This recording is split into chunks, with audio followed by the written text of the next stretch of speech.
Tujuan pembelajaran. Setelah mahasiswa menyimak video materi pembelajaran ini, diharapkan 1.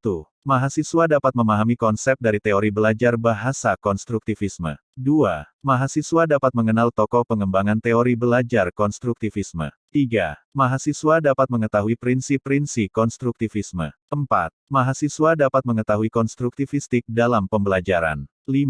Mahasiswa dapat mengetahui kelebihan dan kekurangan teori psikologi belajar konstruktivistik. Dan yang terakhir atau yang keenam, mahasiswa dapat mengetahui lingkungan pembelajaran konstruktivistik. Teori belajar konstruktivistik bermula dari gagasan Piaget dan Vygotsky. Piaget dan Vygotsky berpendapat bahwa perubahan kognitif hanya terjadi jika konsepsi-konsepsi yang telah dipahami sebelumnya diolah melalui suatu proses ketidakseimbangan dalam upaya memahami informasi-informasi baru. Keduanya menekankan adanya hakikat sosial dari belajar. Pembelajaran kooperatif berbasis kegiatan dan penemuan merupakan pilihan yang sesuai untuk pembelajaran. Hakikat dari teori konstruktivistik adalah bahwa siswa harus secara individu menemukan dan menerapkan informasi-informasi kompleks ke dalam situasi lain apabila mereka harus menjadikan informasi itu miliknya sendiri. Siswa berperan aktif dalam pembelajaran, sedangkan guru adalah membantu membuat kondisi yang memungkinkan siswa untuk secara mandiri menemukan fakta, konsep atau prinsip. Menurut Wina Sanjaya, 2008, bahwa konstruktivistik adalah proses membangun atau menyusun pengetahuan baru dalam struktur kognitif siswa berdasarkan pengalaman. Guru bukanlah pemberi informasi dan jawaban atas semua masalah yang terjadi di kelas. Selanjutnya Aunur Rahman, 2009, bahwa konstruktivistik memberikan arah yang jelas bahwa kegiatan belajar merupakan kegiatan aktif dalam upaya menemukan pengetahuan, konsep, kesimpulan, bukan sekedar merupakan kegiatan mekanistik untuk mengumpulkan informasi, atau fakta saja. Menurut faham konstruktivis pengetahuan merupakan konstruksi atau bentukan, dari orang yang mengenal sesuatu atau skemata. Pengetahuan tidak bisa ditransfer dari guru kepada orang lain, karena setiap orang mempunyai skema sendiri tentang apa yang diketahuinya. Pembentukan pengetahuan merupakan proses kognitif, di mana terjadi proses asimilasi dan akomodasi untuk mencapai suatu keseimbangan sehingga terbentuk suatu skema yang baru. Seseorang yang belajar itu berarti membentuk pengertian atau pengetahuan secara aktif dan terus-menerus. Suparno, 1997. Konstruktivisme atau konstruktivisme merupakan landasan berpikir filosofi pembelajaran kontekstual, yaitu bahwa pengetahuan dibangun oleh manusia sedikit demi sedikit, yang hasilnya diperluas melalui konteks yang terbatas dan tidak sekonyong-konyong. Pengetahuan bukanlah seperangkat fakta-fakta, konsep, atau kaidah yang siap untuk diambil dan diingat. Manusia harus mengkonstruksi pengetahuan itu dan memberi makna melalui pengalaman nyata. Adapun ciri-ciri pembelajaran yang konstruktivistik yaitu 1. Pengetahuan dibangun berdasarkan pengalaman, atau pengetahuan yang telah ada sebelumnya. 2. Belajar merupakan penafsiran personal tentang dunia. 3. Belajar merupakan proses yang aktif, di mana makna dikembangkan berdasarkan pengalaman. 4. Pengetahuan tumbuh karena adanya perundingan atau negosiasi, makna melalui berbagai informasi, atau menyepakati suatu pandangan dalam berinteraksi, atau bekerja sama dengan orang lain. 5. Belajar harus disituasikan dalam latar atau setting yang realistik, penilaian harus terintegrasi dengan tugas, dan bukan merupakan kegiatan yang terpisah. Dari keterangan di atas, dapatlah ditarik kesimpulan bahwa teori ini memberikan keaktifan terhadap manusia untuk belajar menemukan sendiri kompetensi, pengetahuan, atau teknologi, dan hal lain yang diperlukan, guna mengembangkan dirinya sendiri. Adapun tujuan dari teori ini adalah sebagai berikut. 1. Adanya motivasi untuk siswa, bahwa belajar adalah tanggung jawab siswa itu sendiri. 2. Mengembangkan kemampuan siswa untuk mengajukan pertanyaan, dan mencari sendiri jawabannya. 3. Membantu siswa untuk mengembangkan pengertian, dan pemahaman konsep secara lengkap. 4. Mengembangkan kemampuan siswa, untuk menjadi pemikir yang mandiri. Lebih menekankan pada proses belajar, dan bagaimana belajar itu. Ahli psikologi Eropa, Jean Piaget, dan Lev Vygotsky, serta ahli psikologi Amerika Jerome Brunner, merupakan tokoh dalam pengembangan konsep konstruktivisme. Mereka merupakan peletak dasar paham konstruktivisme, dengan kajiannya bertahun-tahun dalam bidang psikologi, dan perkembangan intelektual anak. Jean Piaget sejak tahun 1886 sampai tahun 1980, adalah seorang ahli psikologi Swiss, yang mendalami bagaimana anak berpikir, dan berproses yang berkaitan dengan perkembangan intelektual. Piaget menjelaskan, bahwa anak memiliki rasa ingin tahu bawaan, dan secara terus-menerus, berusaha memahami dunia sekitarnya. Lebih lanjut Piaget mengemukakan bahwa, siswa dalam segala usia secara aktif terlibat dalam proses perolehan informasi, dan membangun pengetahuan mereka sendiri. Pengetahuan tidak statis, tetapi secara terus-menerus tumbuh, dan berubah pada saat siswa menghadapi pengalaman-pengalaman baru yang memaksa mereka membangun, dan memodifikasi pengetahuan awal mereka. Lev Vygotsky pada tahun 1896 sampai tahun 1834 adalah ahli psikologi Rusia. Menurutnya perkembangan intelektual anak terjadi pada saat berhadapan dengan pengalaman baru, dan menantang. Mereka berusaha untuk memecahkan masalah yang muncul dari pengalaman ini. Dalam upaya mendapatkan pengalaman baru, individu mengkaitkan pengetahuan baru dengan pengetahuan awal yang telah dimilikinya, dan membangun pengertian baru. Jerome Bruner adalah seorang ahli psikologi Harvard. Jerome Bruner dan koleganya mengemukakan teori pendukung penting yang kemudian dikenal sebagai pembelajaran penemuan. Pembelajaran penemuan adalah suatu pembelajaran yang menekankan pentingnya membantu siswa memahami struktur, atau ide kunci, dari suatu disiplin ilmu. Perlunya siswa aktif terlibat dalam proses pembelajarannya terjadi melalui penemuan pribadi.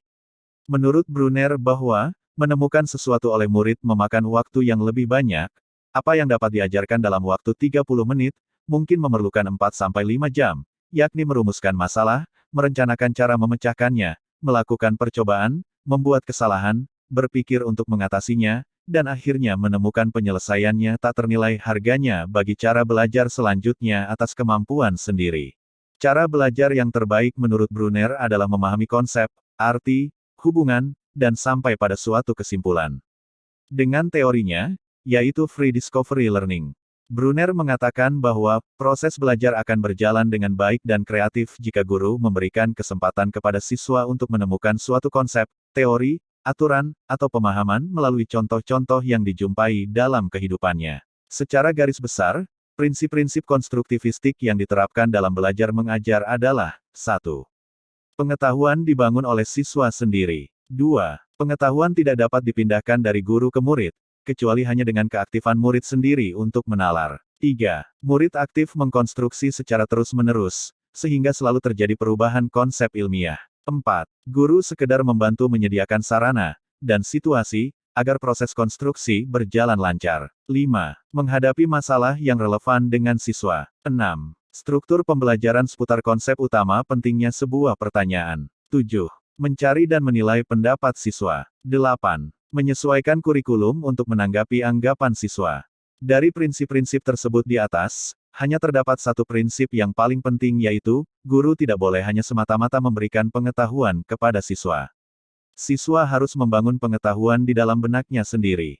Seorang guru dapat membantu proses ini dengan cara-cara mengajar yang membuat informasi menjadi sangat bermakna, dan sangat relevan bagi siswa, dengan memberikan kesempatan kepada siswa untuk menemukan, atau menerapkan sendiri ide-ide, dan dengan mengajak siswa agar menyadari, dan menggunakan strategi-strategi mereka sendiri untuk belajar.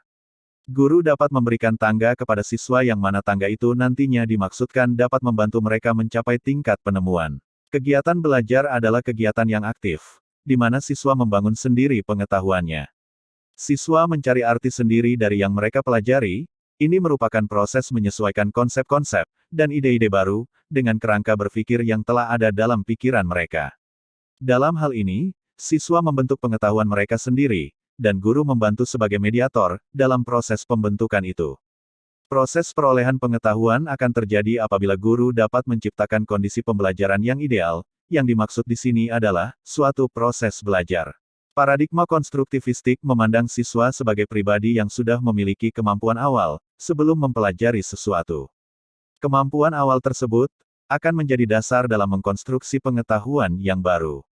Kegiatan belajar dalam kelas konstruktivis adalah, seorang guru tidak mengajarkan kepada anak, bagaimana menyelesaikan persoalan, namun mempresentasikan masalah, dan mendorong siswa untuk menemukan cara mereka sendiri, dalam menyelesaikan permasalahan. Ketika siswa memberikan jawaban, guru mencoba untuk tidak mengatakan bahwa jawabannya benar, atau tidak benar. Namun guru mendorong siswa untuk setuju, atau tidak setuju kepada ide seseorang, dan saling tukar-menukar ide sampai persetujuan dicapai tentang apa yang dapat masuk akal siswa. Pendekatan konstruktivistik dalam pengajaran merupakan penerapan pembelajaran kooperatif secara luas, berdasarkan teori bahwa siswa lebih mudah menemukan dan memahami konsep-konsep yang sulit jika mereka saling mendiskusikan masalah tersebut dengan temannya. Siswa secara rutin bekerja dalam kelompok untuk saling membantu memecahkan masalah-masalah yang kompleks. Sekali lagi, penekanan pada hakikat sosial dalam belajar dan penggunaan kelompok sejawat untuk memodelkan cara berpikir dan saling mengemukakan dan meluruskan kekeliruan pengertian atau miskonsepsi-miskonsepsi di antara mereka sendiri. Dalam hal ini, siswa dihadapkan pada proses berpikir teman sebaya mereka. Metode ini tidak hanya membuat hasil belajar terbuka untuk seluruh siswa, tetapi juga membuat proses berpikir siswa lain lebih terbuka untuk seluruh siswa. Istilah kooperatif memberikan gambaran bahwa adanya hubungan yang terjadi antara dua orang atau lebih. Hubungan ini dapat berupa kerjasama dan saling membutuhkan dalam menghadapi dan memecahkan masalah yang mungkin timbul, sehingga mereka yang terlibat di dalamnya mempunyai keberanian dalam memecahkan suatu permasalahan, bahkan akan lebih mudah dipecahkan. Pembelajaran konstruktivistik meliputi 4 tahapan yaitu 1. Apersepsi. Pada tahap ini, dilakukan kegiatan menghubungkan konsepsi awal, mengungkapkan pertanyaan-pertanyaan dari materi sebelumnya yang merupakan konsep prasyarat. Misalnya, mengapa baling-baling dapat berputar?